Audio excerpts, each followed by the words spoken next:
Hey, everybody. How you doing? Hey. Doing good. Go ahead. Turpin, can you just talk about his ability to seemingly make big plays, so that play change the momentum of the game after they scored their touchdown? The kickoff return? Yeah, gosh, he just sees it really good. There wasn't anything complicated to a return, and he caught it and he ran at one of our blockers, and he was just running off one of our blockers, and everybody else kind of held up, and he's got a really good knack for seeing it. And that's just things you can't coach. Yeah, does he see it better? I mean, this year, because he's had a few returns this year where he just seemed to hit the crease right. Yeah, the last couple, I think it takes a little bit of time to get a feel for the blockers and all that, but it does feel like he has a little better sense of where it might hit. I think in the San Francisco playoff game last year, he started to kind of see some of them, and that's carried over. We just hadn't had a lot of chances up until maybe the last couple of weeks, last week and this week, to get a couple in our hands. So he's got fantastic vision. And that's what the good returners do, and those are things that I can't coach, unfortunately. John Fassel of the ESPN, on the last punt, does he have to catch that and fair catch that? On the last punt return for us? Yeah, I mean, you'd like him to, but what the punter did a couple times, he hit what we call a banana ball, so it's like a boomerang. So he drops it with the front tip out, and he hits the left side of it, so it comes off, and it kind of spins like this, and then it spins away from you. And it was right where that gunner and that corner were again. And so he didn't feel like it was going to be a clean enough catch to make. And he was a little bit concerned about what happened to him against the Chargers, where he kind of ran into all the traffic all at once. So I hate to say it, but I thought that based on those issues, I thought he made a good decision. It cost us, a couple extra seconds and maybe 7 or 8 more yards. But I don't ever feel the risk of the ball is worth that. Arguably. And do you not want guys to catch it on the bounce? Because obviously there's traffic, you might get blown up there too, I guess. Yep. But is that what you're talking about there? The same thing? Same thing. And Terp really is the only one we like to give the ability to catch it off the bounce.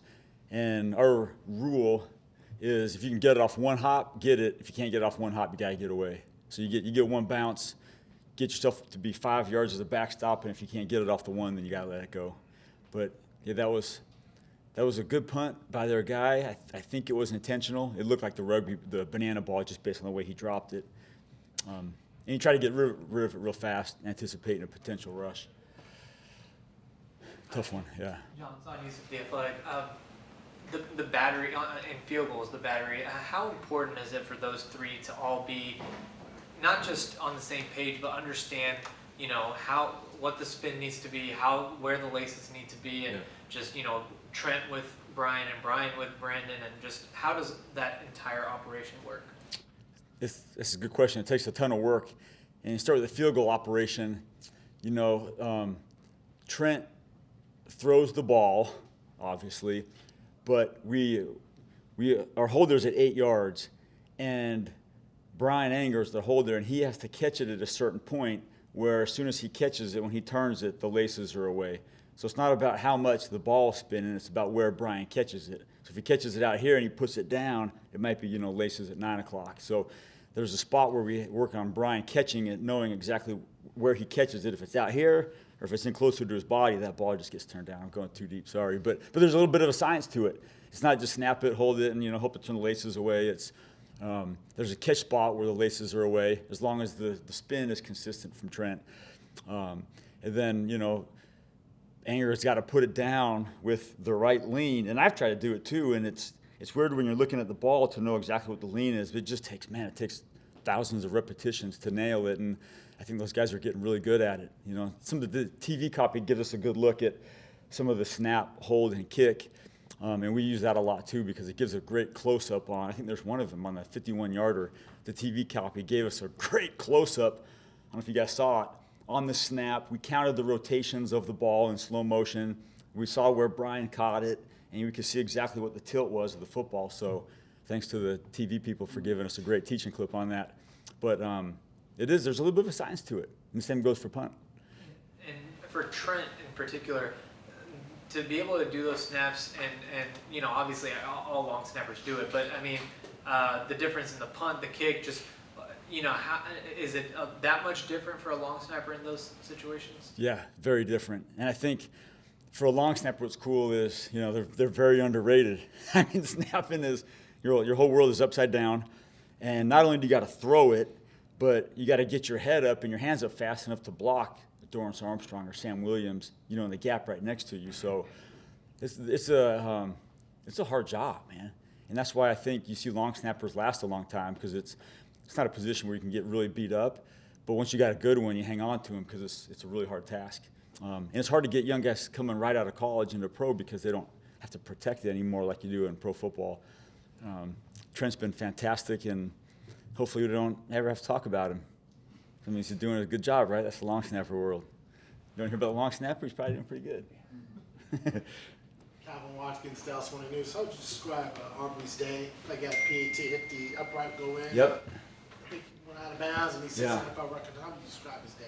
Yeah, an adventure, for sure. But he really had a great day, the way he felt. And one interesting thing that came up, the PAT that kind of dinged off the inside of the upright, that was on a review. And so I saw him standing out there, and he's kind of standing out there looking kind of lonely. Took a couple swings. I don't know if you saw that. And I was about to holler at him, like, come over and get a couple kicks. But I didn't want to get into his zone, because I thought he was kind of just in his own little thing. And then we find out after that, he's like, I didn't know how long this review was going to take, because in the USFL it took like 30 seconds. So I didn't have time to come over and kick in the net and go back out. But in the NFL, it took like 2.5 minutes. So next time we go into review, he'll come over, hit a couple balls in the net. And that was the one where he dinged the PAT in. And, is that the reason why? I mean, I don't know. But he was out there longer than he should have been, getting ready to make a kick. And then when he hit the kickoff out of bounds, that was probably my fault, honestly. I had our L5 lined up a little too close to him, so it just crowded him a little bit.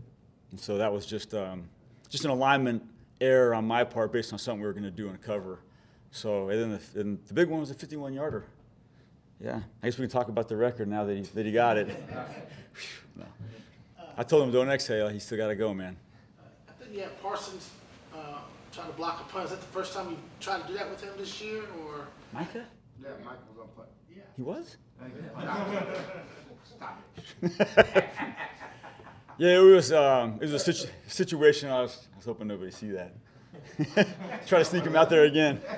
He's a hard one to sneak out there. Damn. So it was my one shot, huh? It was a situational one where we wanted to get him out there, and situation was right. We thought we had the matchup right. He just missed. Man, what a great move. Hard got a block. But all the other guys, the other pieces kind of helped it out to put him on an island, and just missed it. Yep.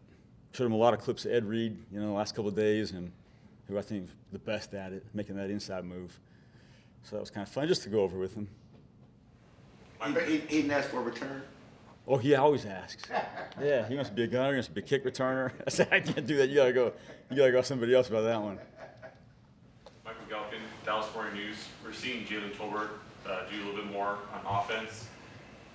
At what point do you know when that could threaten his role on special teams, specifically at gunner, and how do you make that decision as to how much offense is too much in terms of his ability to sustain his role on special teams? Yeah, great call. I mean, even yesterday he started to get a lot more work. So he still had a special teams role, but we were prepared to substitute for him, like Sam Williams, the gunner. We only had 2 punts early, or else Sam would have been in there. But as his role increases, his special teams role will decrease, which will hopefully provide other guys opportunities. But it seemed like it's game by game. Or one game, like this past game, he seemed like he got a lot more work. And his first touchdown, I mean, biggest fan on the special teams room for a guy, making his first touchdown catch. And but it's kind of a feel thing during a game where myself and my assistant coach Stewart are really in tune with how much guys are playing offensively and defensively to know if they need a little help, like Rico. We're always keeping an eye on Rico and when is he going in on offense, because that factors in if we should put him in on punt return or kick return, which is the play before he might be in on offense. So there's a lot of moving parts that we got to be in tune with guys in their offensive and defensive load. Like Damone Clark and Marquise Bell, we haven't used them in the last 2 games because their defensive role significantly changed once Leighton got hurt. So it's always changing. It's always changing. And with the GPS and tracking devices that these guys wear during games, obviously that data can be analyzed post-game, but do the information ever become available during a game where in the second half you guys become aware of a player's usage that maybe was higher than you guys may have otherwise thought, and they can influence how special teams goes? I'm so glad you asked that. And here's the honest truth: maybe it's just the old-fashioned way, but when they come off the sideline, we look at how much they're sweating, we look how dirty they are, and we just look at their face, and you could tell, how much exhaustion they've exerted, and that's the honest truth. Even in practice, and I look at guys' faces, their uniforms, their sweat, and that tells us a lot about how they're doing. And that's the 100% truth. We don't look at the GPS numbers in a game because obviously we don't get them, but just a man's, fuel gauge tells us a lot, and we keep an eye on that for sure. Dave Laufenberg, Cowboys Radio. Punter obviously isn't a real sexy position, but Anger seems to be getting better. And Yeah. yesterday, I know he only had 2 punts, but 48 net on the first and some, Yeah. I believe, 13 on the second. Yeah. Are you as comfortable? Aubrey obviously hasn't missed a field goal. Yeah. Are you as comfortable with these two as you've been in your career, sending guys out? Yeah, gosh, yeah. And I've been very fortunate to coach, some good combinations. Guys from Baltimore to Oakland to, a couple of years in St. Louis with those guys. But I think Brian's one of the best. I think Trent's one of the best too. What a great pickup for us. When the time came this past offseason to pick up Trent. And then Brandon's kind of just like the puppy dog following along. Brian and Trent make him carry the K-ball bag, and they treat him like a rookie. And Brandon does exactly what he's told, which is kind of how it should be. But yeah, I feel like every time we go out there, I feel like we're going to get a good snap, we're going to get a good kick, and we're going to change the field on punt, and we're going to put the ball through the uprights, and it's a good feeling to have. Yeah, and we'll see, the next 2 months when the weather's changing and the stadium's coming to life, like this past game, the balls were a little bit more live, if this could be an advantage for us. But I'm excited to see where it goes for sure, babe. We'll finish up with Nick. Nick Harris, DallasCowboys.com. Can you walk us through the emotions there on the sideline after Turpin gets hurt and trying to figure out if he's okay, and then he goes back out and scores a touchdown on the offensive side? From your perspective, what kind of happened there? Yeah. It's very emotional.